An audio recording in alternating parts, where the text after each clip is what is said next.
मुख्यमंत्री त्रिवेंद्र सिंह रावत पहुंचे नैनीताल। उखलकांडा ब्लॉक पहुंचे सीएम त्रिवेंद्र सिंह रावत। सैली मेडिसिन सेंटर और ई हेल्थ स्टूडियो का उन्होंने वहां पर उद्घाटन किया है।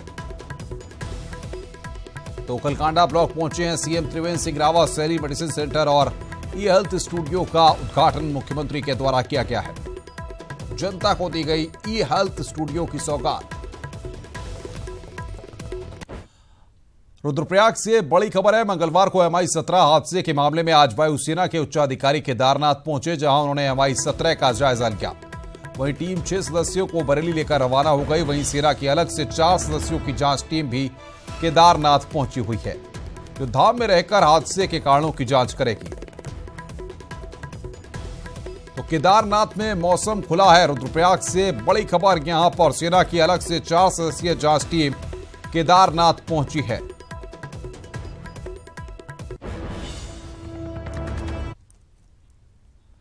वहीं आपको 2010 से 2018 तक केदारनाथ में हुए हेलीकॉप्टर हादसे के बारे में ग्राफिक्स के जरिए बताते हैं। साल 2010 में निजी हेलीकॉप्टर की लैंडिंग के दौरान पंखे से लगकर एक की मौत हो गई। वहीं 21 जून 2013 में जंगल चट्टी की पहाड़ियों में हेलीकॉप्टर क्रैश हुआ, जिसमें पायलट घायल हुआ। वहीं 25 जून को MI-17 क्रैश होने से 20 अधिकारी और जवान शहीद हो गए। 24 जुलाई 2013 को जंगल चट्टी की पहाड़ियों में निजी हेलीकॉप्टर क्रैश हुआ, पायलट और टेक्नीशियन की मौत हुई। वहीं 2016 में केदारनाथ में हेलीकॉप्टर का दरवाजा खुला रहते ही हेलीकॉप्टर उड़ा लिया गया, जिसमें यात्री बाल बाल बचे। वहीं 18 मई 2017 में केदारनाथ में हेलीकॉप्टर फिसल गया, जिसमें यात्री बाल बाल बच गए।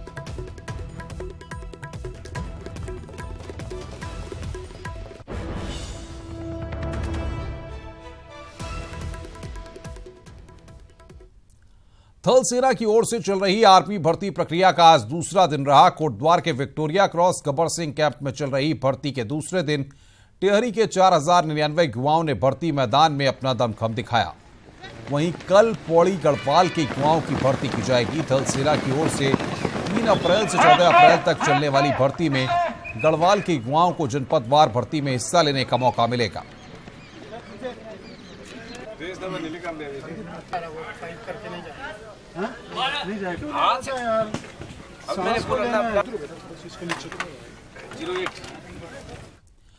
एक ऐसी बहादुर बेटी जो जानवरों से न सिर्फ बेपनाह मोहब्बत करती है, बल्कि घायल खूंखार जानवरों को काबू में भी करना जानती है और फिर उपचार के बाद उन्हें सुरक्षित जंगल भी लौटा देना चाहती है। क्या है ये पूरी कहानी? इस रिपोर्ट को देखिए और समझिए।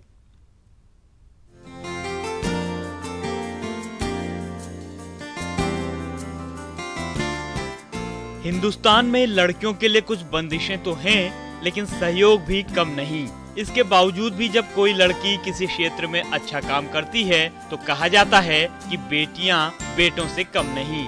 और शायद ऐसी ही कहावतें समाज में अंतर पैदा करती हैं, क्योंकि हुनर स्त्री और पुरुष नहीं जानता। हुनर तो बस उसके पास आ जाता है जो इसे तमीज से अपनाता है।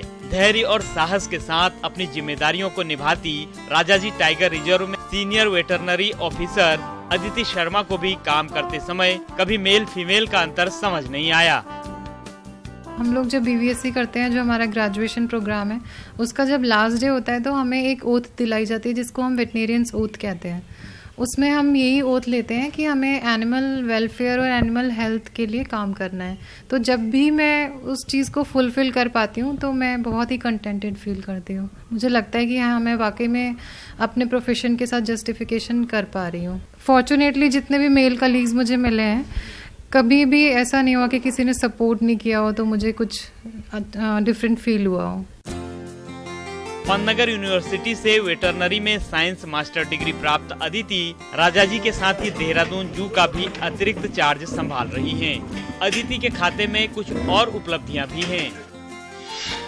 अदिति ने 2014-15 में भारतीय वन्य जीव संस्थान से वाइल्ड मैनेजमेंट में एडवांस PG डिप्लोमा हासिल किया।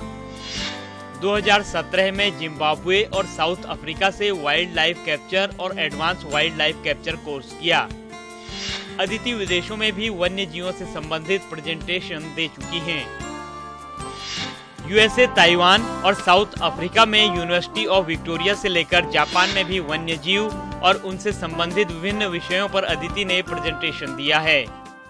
मेरी मदर ने, हम 3 ही सिस्टर्स थे, लेकिन कभी ऐसा हमें महसूस नहीं हुआ। हमेशा जैसे बेटों को पालते हैं, कोई भी डिफ्रेंसिएशन नहीं हुआ ना परवरिश में, और हमेशा उन्होंने कहा कि नहीं, कोई ऐसी चीज़ नहीं है जो नहीं कर सकते हैं।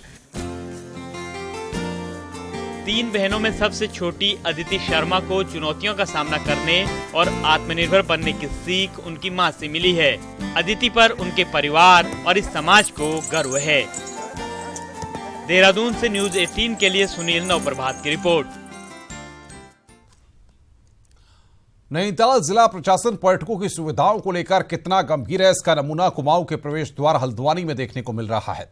यहां टैक्सी स्टैंड के पास लाखों रुपए खर्च कर पर्यटकों के लिए बनाया गया हाईटेक टॉयलेट और रेस्ट रूम पिछले 2 सालों से बंद पड़ा हुआ है, लेकिन कोई देखने वाला नहीं है।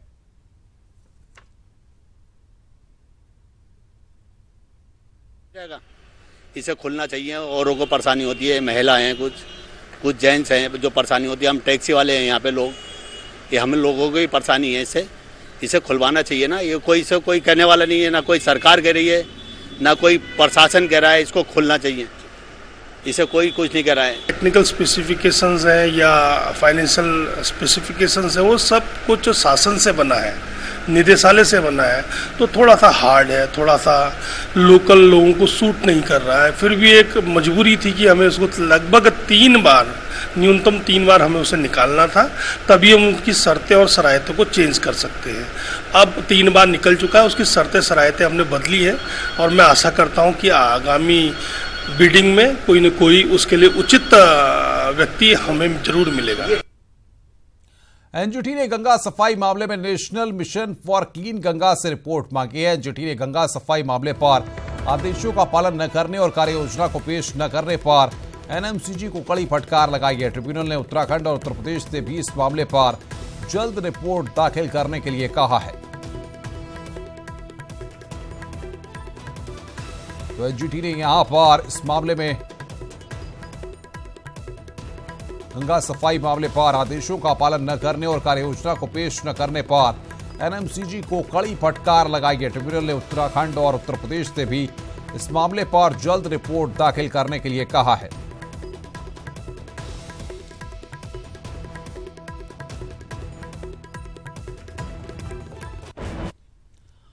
राज्य के उच्च हिमालयी क्षेत्र प्राकृतिक वन संपदा के साथ साथ अति महत्वपूर्ण जड़ी बूटियों का हमेशा से खजाना भी रहे हैं, लेकिन सरकारी दावों के विपरीत उपेक्षा के चलते जड़ी बूटी इन स्थलों से अवैध दोहन के चलते समाप्त होती चली गई।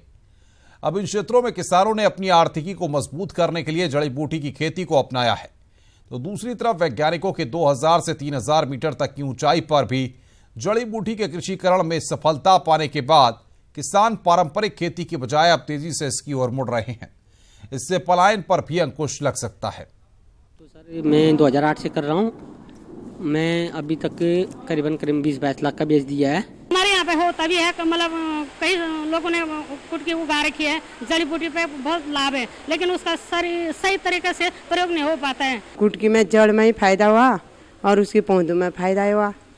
कपूर कचरे हम सुखा के भी देते हैं और कच्चा भी देते हैं। सरकार करती और भी अच्छा होता, इसलिए परेशान है। जंगली जानवरों से हम बंदर हैं और लंगूर हैं और सुअर और एक शॉल ऐसा होता है, वो जड़ी बूटी को खोद के खत्म कर देता है, इसलिए बचाव होना चाहिए। के तहत लगभग 10 हेक्टेयर एक प्लांटेशन में लगाया है और 6 हेक्टेयर एक प्लांटेशन में लगाया है। अगर हमारे किसान जो है जड़ी बूटी का कृषिकरण करें तो उन कंपनियों की जो हजारों टन की मांग है वो पूरी होगी और हमारे किसान को जो है कि उनकी जो आय है वो दुगनी होगी। और मेरा ही नहीं, सारे जड़ी बूटी कृषिकरण कर रहे किसानों का मानना है कि आने वाले समय में जो है जड़ी बूटी कृषिकरण पहाड़ों से पलायन को अवश्य रोकेगा।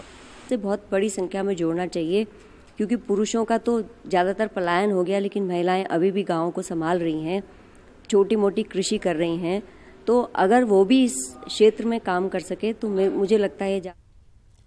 हरिद्वार से बड़ी खबर इस वक्त है। गुरुकुल कांगड़ी विश्वविद्यालय में नहीं थम रहा बवाल। विश्वविद्यालय के 3 छात्र बैठे हैं आमरण अनशन पर। 16 सूत्री मांगों को लेकर आमरण अनशन कर रहे हैं। 28 मार्च से एबीवीपी के बैनर तले कर रहे हैं आमरण अनशन। छात्रों का आरोप, विश्वविद्यालय में हो रहा है शोषण। प्रशासन कर रहा छात्रों की समस्याओं की अनदेखी। कुल सचिव के निष्कासन की मांग पर ये छात्र अड़े हुए हैं। छात्रों ने कुल सचिव का पुतला फूंका है। विश्वविद्यालय प्रशासन के खिलाफ जमकर नारेबाजी की गई है। छात्रों ने किसी तरह की कोई वार्ता से इनकार किया है।